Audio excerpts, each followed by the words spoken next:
दोस्तों, आज की कहानी है चार चोर और उनकी चालाकी।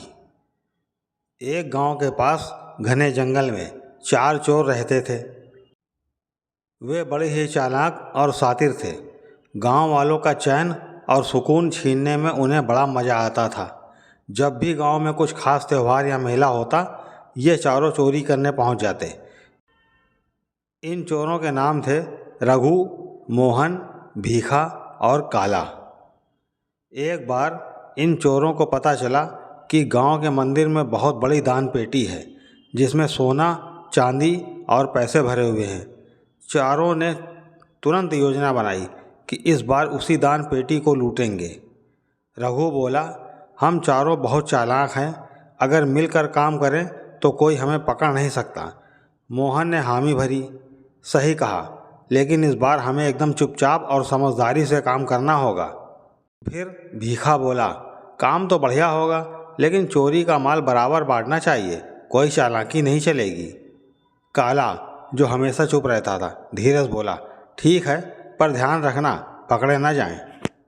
चोरी की रात आई। चारों ने अंधेरे में मंदिर के पीछे से सुरंग खोदी और अंदर पहुंच गए। वहां उन्होंने दान पेटी तोड़ी और उसमें से गहने और पैसे निकाल लिए। माल देखकर चारों के मुंह में पानी आ गया।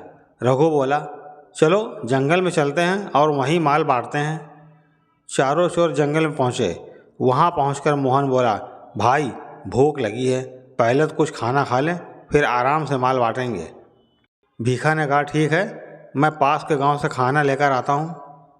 जब भीखा खाने की तलाश में गया तो बाकी तीनों चोर बैठकर बातें करने लगे।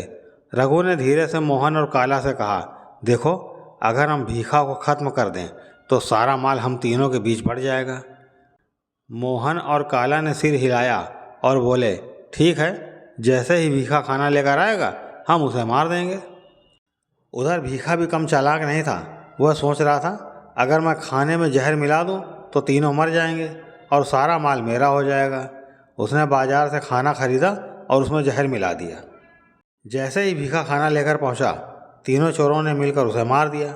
फिर उन्होंने खुश होकर खाना खाया, लेकिन कुछ ही देर में तीनों के पेट में दर्द होने लगा और थोड़ी ही देर में तीनों की जान चली गई। सुबह जब गांव वाले जंगल पहुंचे तो चारों चोर मरे पड़े थे और उनके पास पड़ा था सारा चुराया हुआ माल। गांव वालों ने सारा धन मंदिर को लौटा दिया। लालच का फल हमेशा बुरा होता है। दोस्तों, कहानी आपको कैसी लगी? मनोरंजक लगी हो तो कमेंट कीजिएगा, लाइक कीजिएगा और हमारे चैनल को सब्सक्राइब जरूर कीजिएगा। दोस्तों, हमारे चैनल में और भी तो बहुत अच्छी अच्छी कहानियाँ पड़ी हैं, उन्हें भी देखिए। धन्यवाद। मिलते हैं अगली मनोरंजक कहानी में।